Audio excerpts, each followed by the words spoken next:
5, 4, 3, 2, 1, 0. All engine running. Liftoff. We have a liftoff. Hello and welcome to Truth, Beer, and Podsequences. So this is a podcast where my co-host and I listen to all the Cincinnati-based craft beer podcasts from the previous week. We get together at a podcast host, and today we are back at Higher Gravity Summit Park. We're back, but we're also in a different space. Yeah. Yeah. We usually set up at a table, and today we're at the bar. Yes. With all the stuff all over the bar. We are getting so in Nick's way. It's great. It's fantastic. All up in the way. Yes. Thank you for Higher Gravity for being a gracious podcast host. My name is Marco. I am a taproom manager here locally. Did brew some beer. And that other voice you heard belongs to the best co-host in Podcastlandia. I'm Julia. I like to drink all the beer and the cocktails and the coffee and everything craft that Cincinnati has to offer. And you know what, Marco? What, Julia? I'm starting to think that Mark Twain doesn't actually exist. Yeah. Doesn't currently? Doesn't. All the above. All the above? All the above, yes. If you know, you know. Found out about a new product to keep by your bed. No. Swat an intruder with. No. Beat so them anyway, to death. Yeah, beat them to death. Oh, God.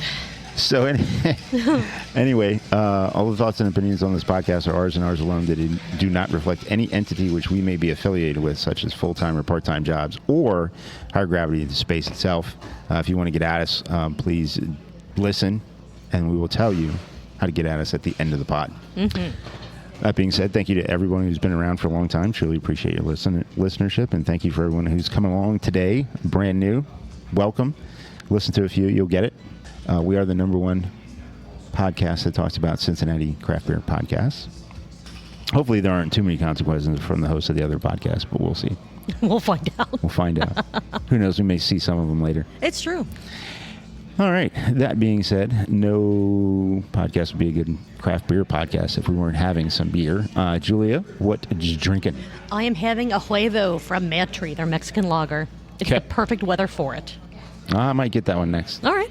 What do you have currently? I'm having a new one to the board. I'm having a Roadhouse Pils. Oh, wow. That is brand new to the board, isn't it? Fresh. Fantastic. Freshy. Super fresh. Mm-hmm. Mm-hmm. Super fresh. There's also a bird in here with us. Still? So, I don't know. Well, I haven't seen it in a bit, so I'm assuming it's still in the building somewhere. Maybe it flew out, but that was... Nick tried to shoo it. He didn't try and catch it and, release it. No. But he just tried to, say, hey, scoot. So today's going to be a fun episode because it's going to be a little quick because it is Kolsch night. So we definitely need to get down to, from way, way, way north of downtown to all the way into downtown. It's really not that far, but, I like to embellish sometimes. And it still takes a little bit. It still does take a bit, especially with traffic. So we're going to try to make this as efficient as possible. So if there's not a ton of extra content for Patreon, I do apologize, but hopefully the last either one or two episodes, it was like almost an hour of extra content. So hopefully that makes up for it a bit. Not apologizing. No, absolutely not. And every now and then we might try to turn the mic towards Nick and just say, hey, what do you think about this? And put him on the spot. And he's either going to ignore us or he's going to say something. You don't know. We don't know. We will figure it out as we go. We are flying by the seat of our pants on this one. Let's go ahead and make sure that we both listen to the same podcast and YouTube. Those are the two things that we have this week. We have an episode of the Cincy 5 O'Clock Tales. Yep. All right. We have a national podcast that we're going to be talking about because they talked to Michael D. Morgan and Brett Coleman Baker. This is the Beer Hour. Yep. And then we have the Gnome Trifecta. We got content from all of his shows and not shows. We have Cincy Brewcast. Mm-hmm. We have Drinking with the Gnome. How about that? And we have the Weekly Pint. Yes. Fan-freaking-tastic. Do you have a preference for where we start, Marco? No. All right. We'll just go in order from both of our notes since we had the exact same notes. That's fine. Let's start with the Cincy 5 O'Clock Tales. That's with Molly Wellman and Abby Cummins. This is Season 1, Episode 12, Celebrating Cincinnati, a chat with Rhiannon about Mad Tree Brewing's impact and upcoming projects. And if the name Rhiannon associated with Mad Tree sounds familiar, it's because the Gnarly Gnome did an interview with her back in February, Volume 9, Episode 23. So if you want to dive a little deeper into some of the topics that they touched on in this episode, you should absolutely listen to that. It was fantastic. Yes. Rhiannon is the VP of Strategic Impact at Mad Tree. She talked a lot about obtaining their B Corp certification because that is absolutely a huge deal. Big deal. And still so fantastic. They are the only brewery in Ohio, I believe she said. I believe that has that certification. Absolutely amazing. The importance of the Ascending Women's Series, which is fun. I don't believe that is something that we have heard her in other interviews talk about before. I didn't know that used to be just an internal employee-only day that they used to celebrate International Women's Day. Yeah, that was interesting that internal, not just conversation, but the internal education turned into celebration, right, turned into something that they thought that they needed to make available to the public. So that's really cool. Yeah, that is fantastic. Molly Wellman has been on the Ascending Women's Series panel before in one of their previous events. And every International Women's Day, the entire company pretty much picks a woman of influence in the world, doesn't have to be, local, to celebrate. And they typically brew either a beer or maybe this year they did Frida, which was, they did a beer and a sway flavor in honor of them. So keep an eye out. They do an Ascending Women's Series every single month. Keep an eye on Mad Tree's website. That way you can get, the dates, the topics, or listen to Cincy beer events, and we will tell you when those are upcoming as well. Right. So the beer or sway or both come out for International Women's Day, and then once a month they do the Ascending Women's panel. Yes. They talked a bit about the history of the beer garden where Alcove is now, which is something that I had no idea about. And that was really, really cool. Molly is incredibly tuned into the history of Cincinnati and like bar locations and beer garden locations. So hearing her chime in during this conversation with those little tidbits was absolutely fantastic. I loved it. Molly also talked about her favorite kind of table. Yeah. I didn't know that people had favorite kinds of tables. Do you have a favorite table? No, it's whichever one's holding my beer. Yeah, I would have to agree with that. But if you want to know that there are multitudes of tables out there, check out this episode. Right. Let's see. What are some of the other touch points of this episode? They touched on different parts of the impact statement, and which is, kind of also tied into getting their B Corp certification. Mad Tree's original tap handles were the product of years and years of research and development and testing. And collection. Yes. There was a good mix of talking about Mad Tree and a little bit of their past and a little bit of their present and future mixed with talking about Rhiannon herself, which was really cool. Yes. And they were able to put that into a nice, neat little package of, about 40 minutes or so. So that was pretty cool.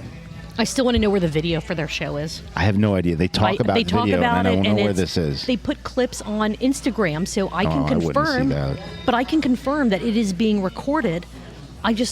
No one knows where it is. So Molly or Abby, reach out to us. Let us know where to watch these interviews because I want to consume it in a visual manner because, it's, I don't know, it just would be absolutely perfect. I like watching as well.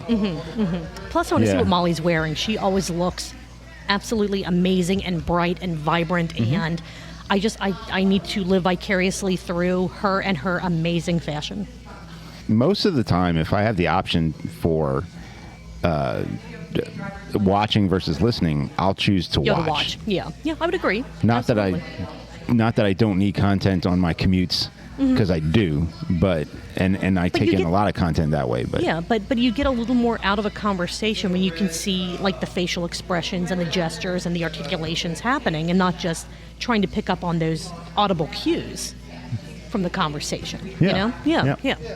Last note that I had on this episode: could a gin sway be coming? Because there's a tequila sway and a vodka sway. Yeah. Could a gin sway make its way to the market? Listen to this episode and find out if they answer that question. Anything's possible. Anything is possible. That is very true, Marco. Did you have any other notes on this episode? Like you said, 40-minute episode. We don't need to take 40 minutes to talk about it. It's very good. It is very fun. It is a lot of, I don't say a lot. There is maybe 20 to 30% of content that you might have heard before if you listen to the Cincy Brewcast episode with Rhiannon, but there's also a lot of other stuff. That happens, though. For anybody who listens to our show and hears what we talk about and then goes and maybe listens to the things that we're talking about, you're going to pick up some of that as people are on different people's platforms, and so that happens, and that'll just continue to happen as stuff comes up. Just because we mention something and you go, oh well, I heard an interview with Rhiannon before, I'm not going to listen to this. No, absolutely not. That's the wrong mindset. You get different information from all these, and it is absolutely worth listening to and supporting the Cincy 5 O'Clock Tales podcast. And hell, maybe the more people listen, maybe they'll actually start promoting where they're publishing their videos. That would be great. That would be amazing. All right, let's go ahead and move on. Let's go to the national show that we're going to talk about this week, the Beer Hour. This is episode 97, tanked in Cincinnati with Michael D. Morgan and Brett Coleman Baker. Yeah, so they're taking a few weeks off, but we didn't have to go this week without hearing from Bret and Mike. Yes, I was very nervous about how I would get through my week without hearing their beautiful voices. And then this came out. The Beer Hour is hosted by Jonathan Wakefield, and if Wakefield sounds familiar... It's that Wakefield. It is that Wakefield. J. Wakefield Brewing out of Miami. He also has a podcast, and he talked to Bret and Mike, as well as co-host Maria. I thought that this was really cool to hear someone who is not familiar at all with the Cincinnati craft beer scene talking to people that are so in the Cincinnati craft beer scene. Some of the comments that they made were, well, how do you see this? Or what are you guys seeing there? Like, they didn't really understand the whole Midwest fruit tart and the fruited beer. And to me, I'm going, how do you not know about all this? But this is our niche and our bubble in Cincinnati. Everyone in Cincinnati knows about Urban Artifact and what they do. But even though Urban Artifact is incredibly widely distributed through the United States, all you see in these other states are, that beer on a shelf. You don't realize how big of a part of our craft beer community they are. So that was really, really fun for me as I listened to this episode, getting that fresh perspective on what Bret and Mike are doing. Well, it's also really cool because it's a person that has the respect and talent and proven track record in the industry that's talking to someone or talking to people in Bret and Mike that really mirror, in my opinion, those sort of attributes. Yes. Mike and the books that he's written about Cincinnati history and the Cincinnati beer and the level of a brewer that Bret is.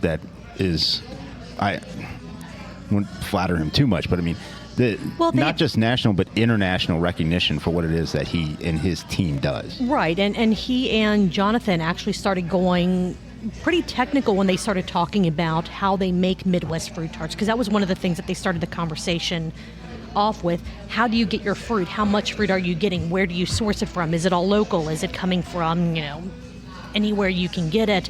And then how do you make these? And they did kind of get incredibly technical with how things are fermented and what they have to look for. And they kind of did some of that same thing when they started talking about the missing link yeast farther along in the episode. Then they got into Mike and his history of how he got into craft beer. And Mike talked about how well the beer certificate program at UC is going. Splendidly. So what's neat is we just finished talking about some of the crossover. If you read the book, Tanked in Cincinnati, a lot of what they talked about is not a surprise. You read it. Correct. Also, if you follow us and what we do, a lot of what was talked about you would already have picked up on. You already knew. Right. It's interesting to take somebody else's approach and hear their questions and their answers and some of that stuff. We've heard and read how Bret and Mike got together. Having that story told in another version of the same thing was still enjoyable. Absolutely. So And even the things that are repetitive, still take enjoyment from that content. right. And if you're not familiar with how Bret and Mike's friendship started, it is an absolutely spectacular story. They were both drummers in their respective bands in high school. Mm-hmm. They met at a Battle of the Bands competition. I think it was at either Bogart's or one of their high schools. Neither of them could really remember. Battle of the Bands could be, the fruit wine that it's Bret one of those was things making. where they start off as enemies, and right, at they the were just end, shit talking. All of a sudden, they're like, "Wait a second!" Just a huge respect for each other. Yeah. So absolutely fantastic, and it's the beautiful friendship that you see today. They talked about the Missing Link Fest and the Missing Link Yeesh. Wow. Yeah. It's a yeesh. The yeesh. The book. I have written down the book talk. Since the title of this episode is Tanked in Cincinnati, they didn't start talking about the book until about 27 minutes in, but even then they really didn't talk about the book at all because you got a couple of brewers cutting it up. Oh my God, no kidding. It was fantastic though.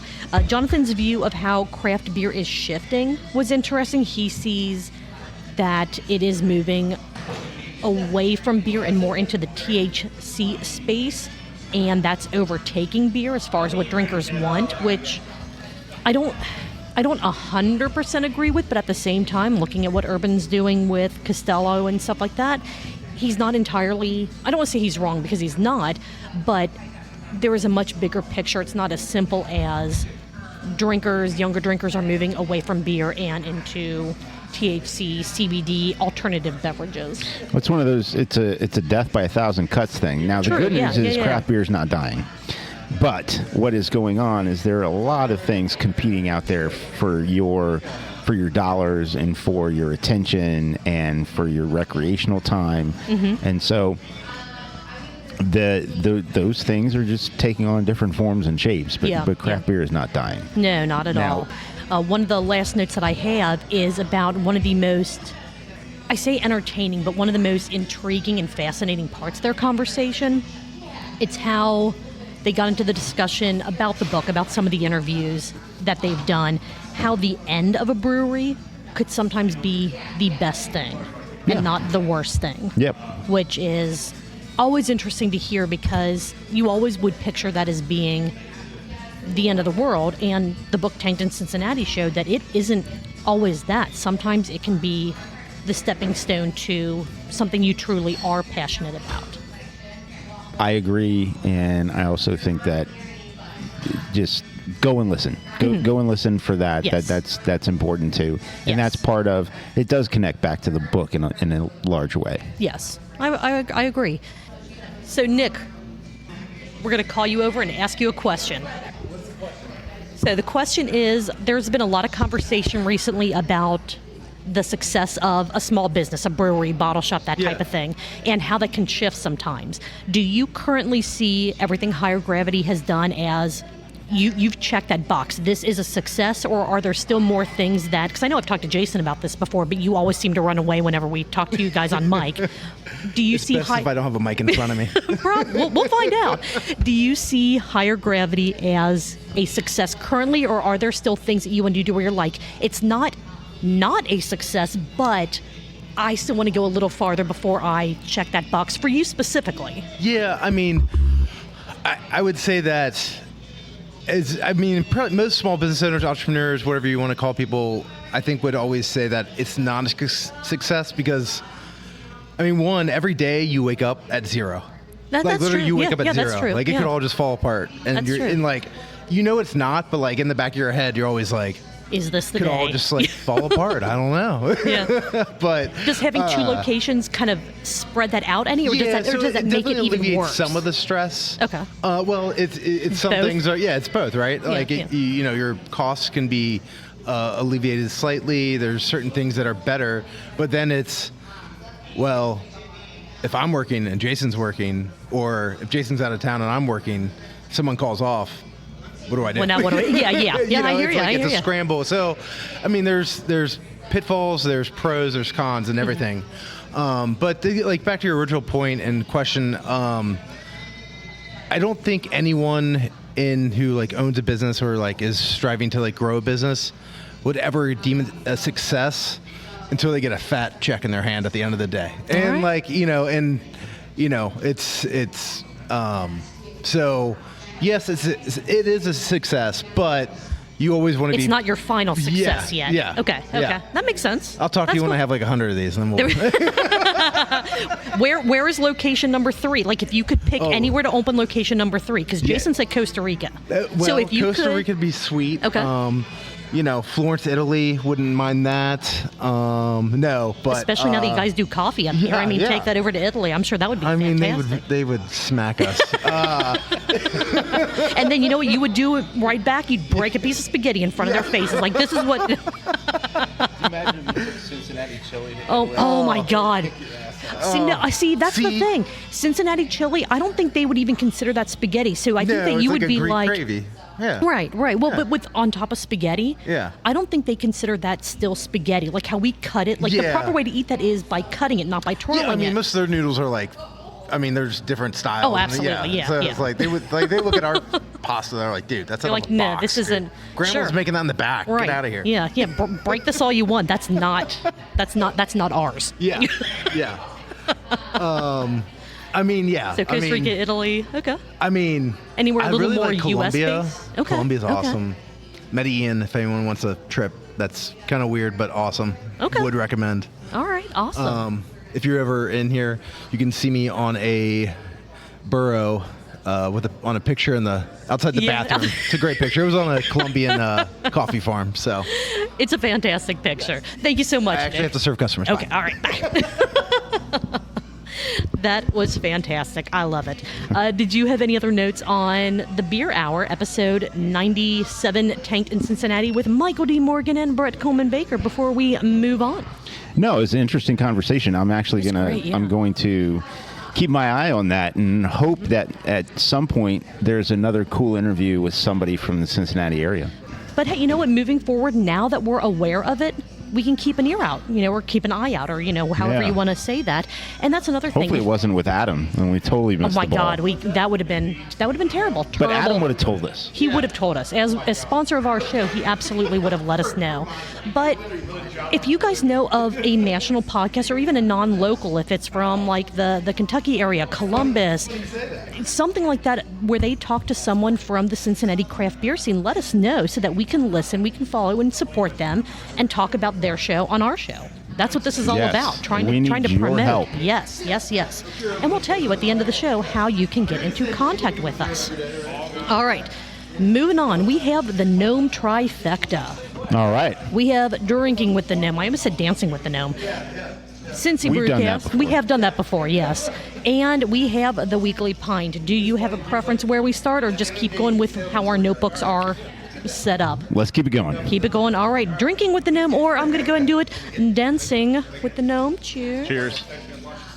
So for those new, when we either mispronounce or misspeak any of the names of the content pieces that the Gnome puts out, we cheers and take a drink. Yes. I would say we should do that with every piece of content we cover, but then we wouldn't get through the entire episode because I mispronounce everything all the time. It would confuse a lot of people as well. True. Very, very true. This was episode 29, Drinking at Binski's Bar with Kiel, I think it was Erdelac. I can't recall if he actually said his last name or not, so if I'm mispronouncing that, my apologies. This is Gnome's absolute favorite dive bar in Cincinnati, but then they started saying, is this a dive bar? Is this just a bar? What's the kind of delineator there? We're going to call it a dive bar for the purposes of this show until we get there and make a decision for ourselves. One of the... Dive, not dive. He said dive. He said not dive. It's a not dive bar. It's on the scale, though. It is on the scale. It is on his scale. And you can find out his number. Yes. And he has a lot of bars on his scale. It's like 300. It's ridiculous. Or over 300. It's ridiculous. So if you want to know where Binski's rates on Gnome's scale, because even though he says it's his favorite, it is not number one on his list. If you want to find out exactly where it is, check out this episode. Malort, everyone's favorite liquor, is served in an incredibly unique way in this bar. Mm-hmm. And I don't know if mentally I could get over the presentation to take a shot if I went there. but at the same time, I feel like I would be insulting the entire you got to. establishment if I didn't. Yeah. I just, ugh. You have to. I don't know. Got to do it. That'd be. I guess I'm gonna have to. They are the top consumer of Malort in Ohio, and I don't think they were making that up. I don't think they were making that up. I think they either. are dead serious. That's not a joke. No, which means they're going through a ton of Malort. And they're probably one of the few places. How many places can you even get Malort here in Cincinnati? At least 2. Then, yeah. You have the Garage Bar. Yeah. You have Jangle's Desk. Yep. And then you have Binski's. I think I had some there. I believe you did. Yeah. I believe you did. Let's see. They talked about how Binski's came to be, how they fit into the neighborhood. The key to fitting into the Camp Washington neighborhood is penis snowflakes. Yep. Yeah. You could create your own snowflakes because having a whole box of scissors behind a bar is a great idea. Nothing could go wrong. In some cases, it's necessary. Well, when you run out of darts, Yeah. you got to throw something. Yep. Yeah. It takes a certain amount of skill to throw scissors because it's Can't not throw a like a bar key. knife. No. It just that bounces one's right off. Exactly. The scissors though requires a certain amount of skill because they will open on you once you release them. And I actually see 2 pairs 2 behind per. the bar. 2 per. Yeah. So is that 2 scissors or is that 4 scissors? How do you count a scissor? They have some absolute amazing food pop-ups that happen at this place that I need to figure out how to be a part of. You could go in there one day and get filet mignon and mashed potatoes and a house salad, and then the next day you go in and it's bagel bites. I thought about this on Father's Day. This past Sunday was Father's Day. Bagel There bites? needs to be a restaurant where you can just get filet. And I thought, what would you name it? And you could name it Fellatio.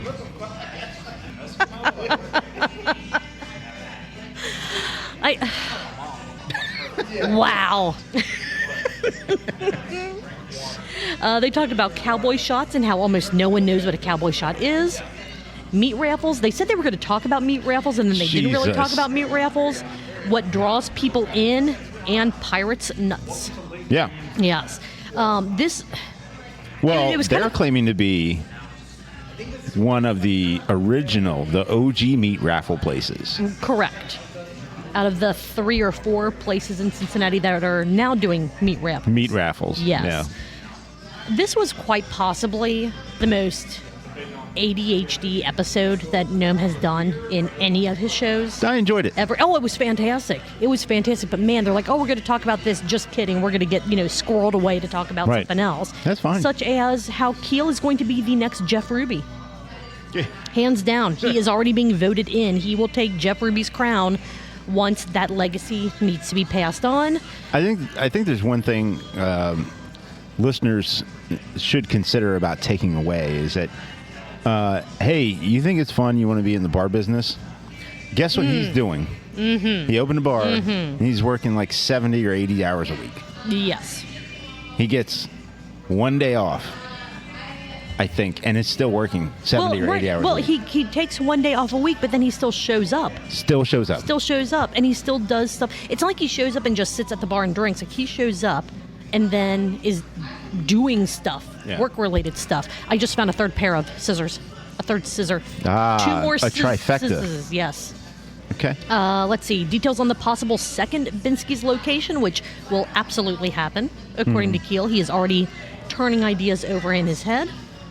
Are they seeing, air quotes, the bump from being featured in articles, in local magazines, online, news stories, that type of thing? And that was kind of interesting. That's something that you hear about a lot. That is interesting because you don't know how to quantify it Right. until you're one of those places that Gets that feature. gets the actual bump. You're like, yeah, this is the thing that had us turn the corner, or Yes, this is the thing yes. that transformed the business, or whatever it is. Right. So that was pretty cool. And then they closed the show off with the most important question one could ever ask. What is the best time of day to go fishing? Don't ask me. I don't know. No, I have no idea either. But they knew. They had an answer. They had an answer. They had thoughts on it. It's an incredibly fun episode. I don't know if there is a video element to this. we always mention him like, oh, I see you posted the video now. He's like, yeah, you got to give me time. And we're like, it's like, no, unacceptable. Video first, and then trickle the actual podcast onto the podcast readers. Yeah, trickle down. Video first, always. Reaganomics. Yes. Exactly. Podnomics. Yes. Podnomics. We'll go with that.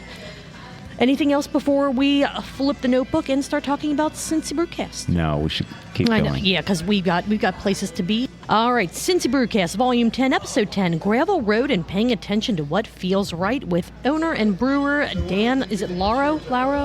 Again, I don't think he said his last name, but also apologies for the mispronunciation if it happened. Yeah, Dan. There is... Dan and his epic beard. Oh, my God. And I specifically asked Gnome to ask about Chicken Nugget the Brewery Cat, and guess what did not happen in this episode? You already know. Yep, you guys already know. So this episode was a disappointment. Disappointment. Ah, all right, did it. Words again. Congratulations. This is why I don't take a drink every time I mispronounce something. Terrible idea. Absolutely terrible idea. Middletown. There is a Middletown legend that has a beer named for him at both New Wales and Gravel Road. That's legendary. That is absolutely legendary. He now needs to get a spirit named for him at, is it White Dog Distillery up there? White Dog Distilling, yeah. Get that trifecta. And I don't know if this guy realizes that he has some of these beverages named after him. Like, I don't know. Do you think? He probably knows. At New Wales, probably. Probably knows. But the one at Gravel Road, that seems pretty new. So we he can may ask. not. Yeah, we actually should ask. We can ask. Sometimes you just want a beer that's meant for drinking, which sounds weird, but then when they kind of go into that conversation, you go, oh, you know what? That's absolutely right. Some beers should just be clean and simple, and you just drink them, while other beers are kind of meant to be more of an experience rather than something that you just, I don't want to say drink without paying attention to it, but something that you don't feel like you have to ignore conversations with whoever you're drinking with to pick everything. Here's the simple test. Okay. Take the beer. Yes. Give it a nice sip. Drink it. Mm-hmm. Give it a nice sip, drink That's what it. we're doing. Yep. And if you didn't stop and go, wait a minute, what the hell was that? And you just put it down and you're like, oh yeah, that was good. And then you get another sip and yeah, that was good. And just carry forward. That's what we're talking about. That is a really good, succinct description of that. I like that. That's fantastic. They talked about the reason that Dan opened a brewery. The only reason is because his friends threatened him with violence if he didn't. So if you think that he opened the brewery because he loved beer and he wanted to be part of the community, nope. It was threats from the Middletown Mafia. Chose violence. Yes. Well, almost. Almost. They were going to get violent. But Dan said, fine, don't break my knees. Fine. I'll open a brewery. The path to Gravel Road opening, and the open arms of the community when the switch was made from Rolling Mills, which is where Gravel Road now exists. I liked that because I wasn't sure if people in the community, kind of as Dan was saying, would think, oh, he's just going to try to kind of wipe the slate clean and kind of ignore the history of the building and what was here before, which Dan is like, no, I want to make sure that I embrace what they were doing, still pay respect to what they were doing, but reinvent the space and reinvent the beers that are served out of the space. But he does still offer a Rolling Mill beer when available. Yeah. And some gluten-free options if there is no Rolling Mill beer available, which I think is absolutely fantastic. Let's see, they also talked about there were some historical facts about Brits and brewing badly. Got a little history lesson in there about the British. The British, yeah. The pros and cons of not being a trend chaser when it comes to beer styles. There are both, yes. Yes. The fun and unexpectedness of food and beer pairings. I liked that conversation. That was a lot of fun. And by going to a single beer dinner so far where they did try to play around with some of that, absolutely fantastic. Highly recommend. Just look up your favorite local brewery. Moorline Lager House does them on occasion. They're great. Yeah. All right, last note that I had. The true reason to start a brewery is not to make beer. It's so that you have unlimited space for all of your refrigerators, for all of your personal beer. I think having personal beer can play into it many times. Oh, for sure. For sure. Yeah. And keep an eye out on their social media, and just by going to the brewery and talking to Dan, beer engines are coming. Wow, beer engines. Soon-ish. Great. That's what we need. There's a huge ish. That's exciting. Yeah, I think so. I know that. That is exciting. We need to get down to Narrow Path and take Yes. their engines for a spin. I don't even know what I'm to down. call it. Take the engines. I like it. It Yeah. worked. Yes. We'll rev their engines. Let's, maybe we'll do that next week. We'll have to play things by ear. We'll Okay. see how things go. All right. All right.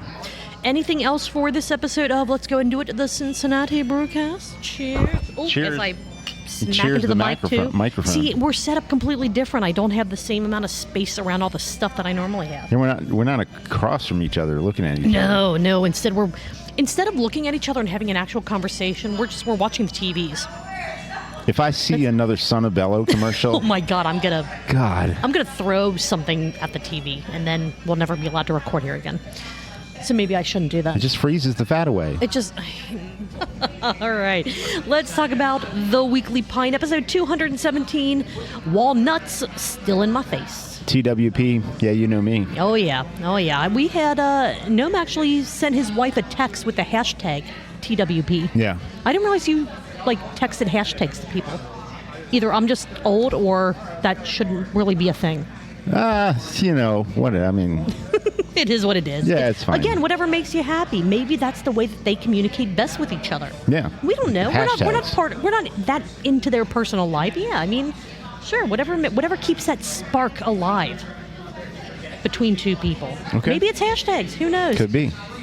The episode of the Weekly Pint started on time. Yes, it did. I was actually upstairs, and I'm like, oh, it's 9:30. I'm going to go downstairs now and get my beer because I still have 20 minutes to start drinking my 9.5% beer on a Monday night before the show starts. And while I'm downstairs in my phone, I get the little, notification. I'm like, pling, what is this? So, and then, I hear Josh yelling from upstairs, hey, Tom, where are you? Get up here. And I'm like, I'm freaking out. I'm trying to run up this. I'm falling up the stairs because I'm trying to get back to my computer so I can participate in the Weekly Pint because it started on time. It was astounding. Yeah. I was ready. There was still some drama, though. Yeah. There was a little bit of chaos still. He had no idea if he was drinking a liquor or a liqueur. Well, it He- just he was- depends on what side of the bottle you're looking at. That's true. Are you looking at the front label? Or are you looking at the label on the back? He also didn't know how to set his camera to focus properly, so none of us could tell what it was actually. He was like, "Oh yeah, this is what I have." The whole thing was out of focus. He was like, "Try to find what I'm drinking," and I'm like, "It's not in focus." I tried to search because Queen of Screens. I tried to look it up and look for a picture that looked similar to the fuzzy bottle that he was holding up. Couldn't find it. No idea. So it might not even actually exist. It's a fake He product. could have just been making shit up for all we know. Yeah. But he said it was 20%, and he was taking some decent sips Yeah. out of that thing throughout this episode. Yeah. Let's see. He got a bit nostalgic over the walnut liquor/liqueur, again, depending on what side of the bottle he was looking at. Right. He seems to have had a very styrofoam-centric childhood. And I don't know if that's a good thing or a bad thing. I didn't have styrofoam blocks that I played with when I was a kid. Well, I had it's- cardboard boxes. That's interesting. I mean, just don't eat them. No. The only packing material that you can eat, you should not, but that you can, are the packing peanuts made out of corn syrup. Yeah. Yeah. But again, don't. Just Yeah. don't. Save your intestinal system. Unless you're Julius Josh and he just goes around joking I'm doing this. like Cookie fantastic. Monster with the packing peanuts. Exactly. There was talk about smoked peach beverages, and we may have, as a community, as a Weekly Pint community, been able to convince a local brewery to seriously consider making a smoked peach beer, or maybe a grilled peach beer. And that's why people should be a part of it. Absolutely. Because we are a catalyst for change. We make things happen. That's it. Or even if it doesn't happen, without us, that little seed, that little idea, that spark may not have been planted into the mind of a local brewery. Possibly not. Yeah. Exactly. We're over here helping people and changing lives. talked a bit about Humble Monk and their new tap room. Their current location. We helped with that. We absolutely helped with that. We made the sale of the new location. I'm assuming they bought the building. I have no idea. I'm making shit up at this point. Let's see. Humble Monk, there, as this episode comes out, so this episode will come out on Friday, Thursday if you're a Patreon subscriber.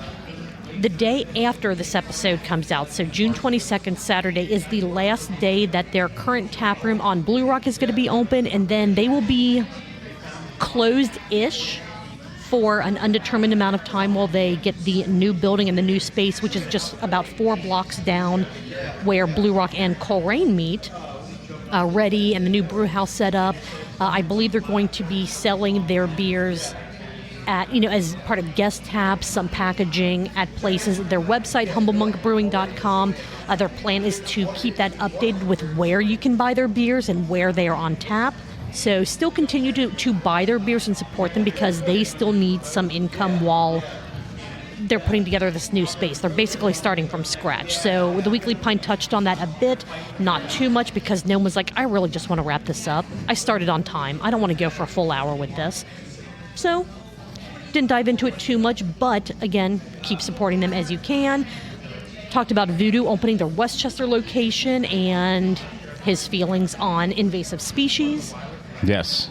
I haven't been to any of the Voodoo locations. Well, I guess the only one that's currently open right now. I have not been to a Voodoo brewing location at all, so I have no thoughts on it.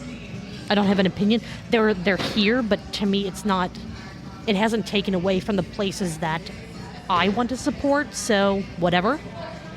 But as more and more come into the space, maybe that'll change. Who knows? You brought up Westchester being akin to Las Vegas.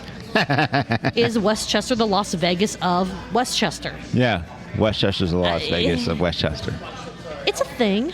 I don't know. I don't know. I'm still not entirely certain if I think Westchester is the Vegas of anything, including itself. I don't know.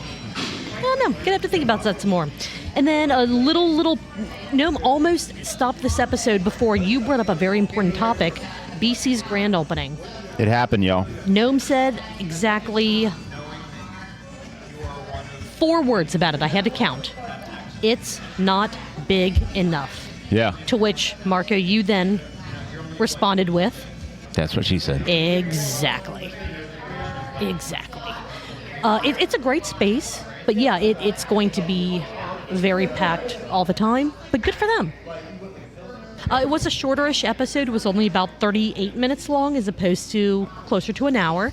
Still had a lot of fun. Our friend Christine from Texas was able to join in for a little bit. Hey, Christine. From over in YouTube land. So that was awesome. I think maybe next week or next time I see that she's on there, I might also open up the stream on YouTube as well and just kind of comment in multiple places just to, A, talk directly to Christine, and B, just to annoy Gnome a little bit. Oh, man. Not going to lie.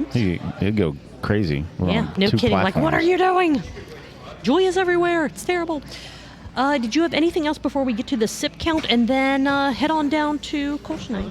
No, we need to keep it rolling. Yeah, we need to pack stuff up. All right, there were a grand total of 8 sips and 9 sniffs. He smelled that liqueur 9 times, so that's a grand total of 17 countables. Okay. Which means 34 ounces. Yep, 34 ounces. 2.125 pints of whatever beverage you want to enjoy. If you play our drinking game, which is a 2-ounce sip of whatever beverage you want for every either sip or burp or countable. Yes. In the episodes that we are reviewing. Keep that in mind. It is not how much they drink. Yes. It's how much. Yes. Like they could be taking whatever the prompt is. Sips. Yes. 2 ounces is what you drink. Exactly. Well, if you don't have anything else, Marco, I guess I'll go ahead and wrap this up so that we can pack on up and sounds good. Head on downtownish.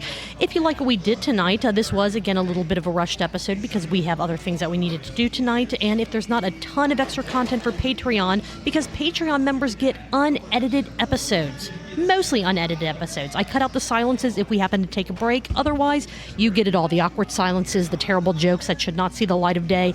You get all of that. If you want to know how to become a Patreon subscriber, how to reach out to us, how to email us, how to follow us on social media, there is one place with all of that information for you, truthbeerpod.com. And if you know of a podcast national, local, that is talking about Cincinnati craft beer that we haven't mentioned, let us know about it. We would love to talk about it. With that being said, Marco. Julia. What are you going to be doing next Tuesday? I think we're doing this here. Cheers. Cheers. Sounds good. I will see you there. Bye.